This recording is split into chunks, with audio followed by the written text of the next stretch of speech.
Sure, every once in a while, we all will receive those weird history-paraded videos that appear and circulate on our social media feed, whether they are about the Joplin tornado or the devastating effects of Hurricane Katrina.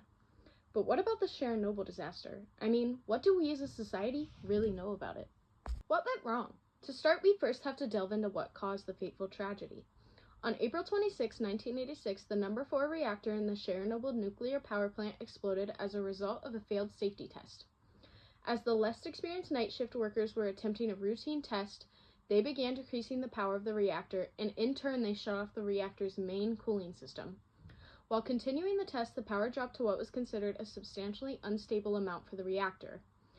As an attempt to raise the power, they removed the control rods in the reactor, which did aid with an increase in power. However, it was a violation in the safety guidelines. Even with the rise in power, a random power surge occurred and the emergency shutdown button was pressed. However, the control rods jammed, and an explosion occurred, blowing off the roof of the reactor, spewing out radiation. Dust and graphite chunks filled the air within the plant, and fires began igniting. The head nuclear engineer of the test declared that reactor number 4 was still intact despite the explosion. Honestly, in my opinion, it was very ironic that the safety test was the reason for its destruction. Liquidators. Who were they? Well, as we see in any disaster or catastrophe, help is prompted to be called in. So in the case of the nuclear disaster, who did they call? Firefighters were the first set of emergency response individuals to be called onto the scene. They arrived with no forewarning of the radiation and wore no protective clothing. They were tasked with putting out the fires on top of the roof. In doing so, they ingested large amounts of radiation, leading to many cases of acute radiation syndrome and even death. Individuals like the firefighters who work to clean up nuclear debris, decontaminate, and destroy or bury contaminated buildings as well as forests were coined with the term liquidator. The word is used to describe the individuals who worked in the contaminated areas to help decrease the consequences of the explosion. Liquidators included firefighters, military personnel, power plant operators, and non-professionals. The actual word liquidator derives from the Russian verb likvidator, which means to eliminate or eliminate the consequences of. This was pretty ironic, as there was no eliminating the consequences of the explosion, which soon became very apparent as there was only reducing its effects. Liquidators were classified by the time in which they worked to clean up the explosion. The initial phase, or early liquidators, were individuals on site during the accident or individuals who arrived the day of or day before Pripyat was evacuated. The late-phase liquidators worked at the end of the construction of the sarcophagus and the dissolution of the Soviet Union in 1991. The liquidators lived in tent camps located around the affected area of the explosion. They stood outside their tents in a line waiting to receive their task for the day. Majority of the liquidators were about 34 years of age. However, some individuals ranged between the ages of 15 to 19. It is estimated that there are around 355,000 liquidators who work to decrease the radiation levels and clean up the remnants of the disaster. The cover-up. Knowing the commotion the disaster caused, surely you would believe that individuals would have immediately been evacuated, but sadly you would be wrong. Upon the early morning of April 26, 1986, Mikhail Gorbachev, General Secretary of the Communist Party of the Soviet Union, received a call notifying him that there had been an explosion at the Chernobyl nuclear power plant, but the reactor is still intact. In the first hours and even the first day after the accident, there was no understanding that the reactor had exploded and that there had been a huge nuclear emission into the atmosphere, remembered Gorbachev later. Boris Sherbenia, head of the Soviet government, was sent to Ukraine. When he arrived in Pripyat 18 hours after the explosion, very little had been done to reduce the consequences. No one dared to take responsibility and declare the reactor dead. Gorbachev called a meeting where it was accepted that a nuclear meltdown occurred and that the reactor had been destroyed, and radioactivity was actively being spread. While brainstorming what to use to put out the fire in the reactor core, the reactor once again awakened, blasting fiery explosions into the night sky. The winds then began picking up, driving the radioactive clouds northward over Pripyat, endangering its citizens. Radiation levels spiked from 40 to 320 to 330 microroentgens. A director of the Moscow Nuclear Power Research Institute named Armen Abagin was sent to Pripyat and begged Sherbina to evacuate the city. However, government regulations stated evacuation was only necessary if the radiation dose reached the 75 Roentgen mark. During this time, with the existing radiation, the intake was estimated at a mere 4.5 rentgens per day.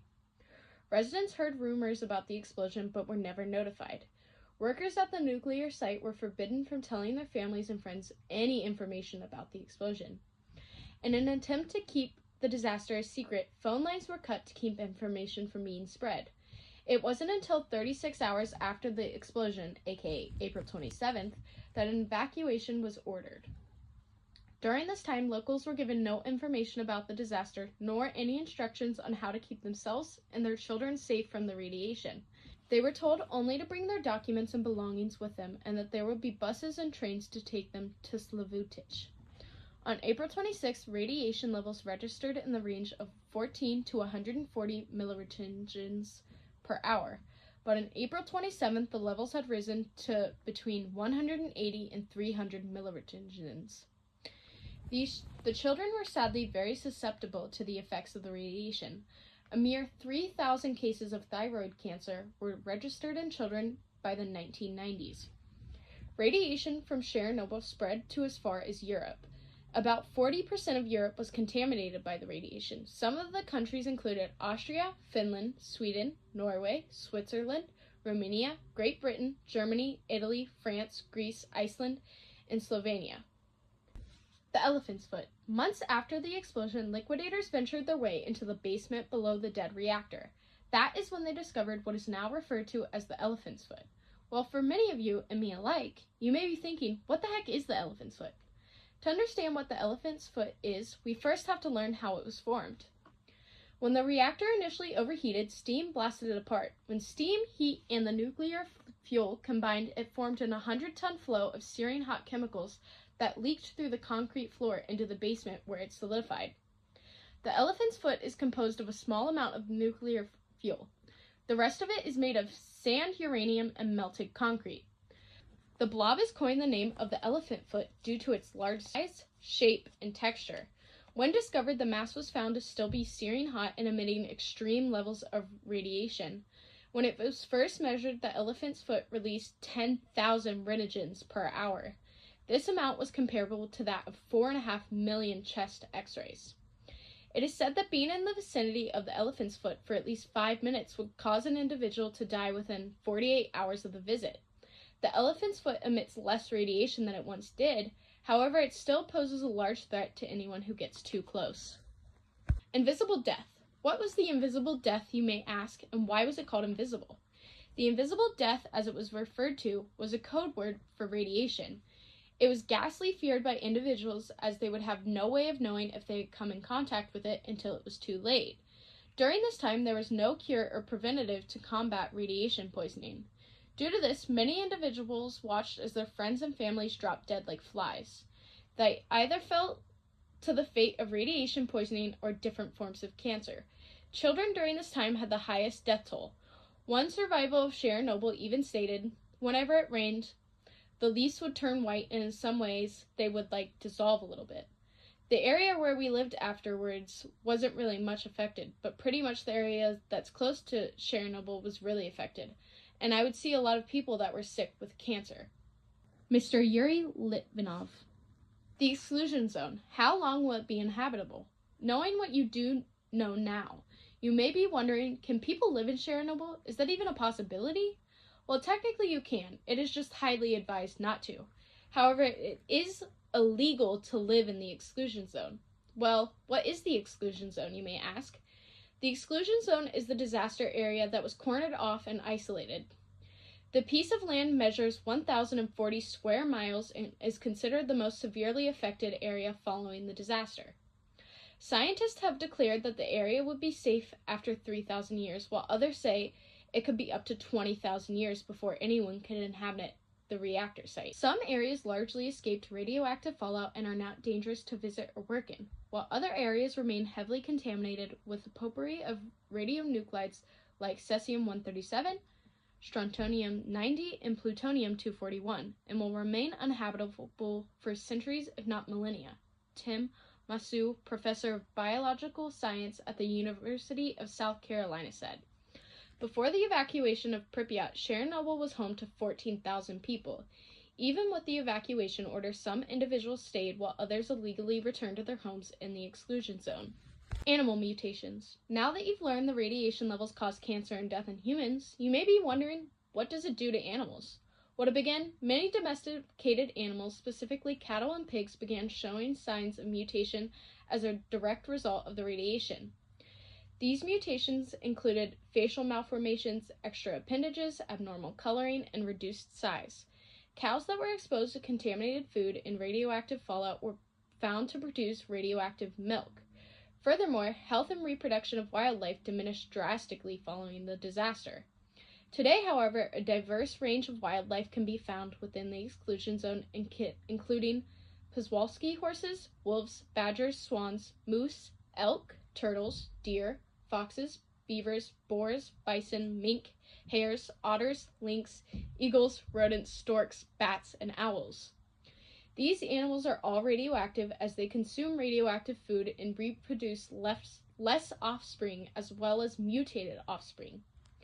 Even with the diversity in such a harsh environment, many invertebrates do not bode well in the exclusion zone as they lay eggs in the top layers of soil, which is still highly radioactive. Some animals continue to struggle in Chernobyl. For example, a study of barn swallows from 1991 to 2006 indicated birds in the exclusion zone displayed more abnormalities than birds from a control sample, including deformed beaks, albinistic feathers, bent tail feathers, and deformed air sacs. Birds in the zone had less reproductive success. Chernobyl birds and also mammals often had smaller brains, malformed sperm, and cataracts. However, some animals who were declared extinct, such as the Przewalski horses, had a resurgence in population. A rather interesting fact is that upon the evacuation of Chernobyl, many individuals were forced to leave their dogs behind. Today, about 900 stray dogs reside in Chernobyl.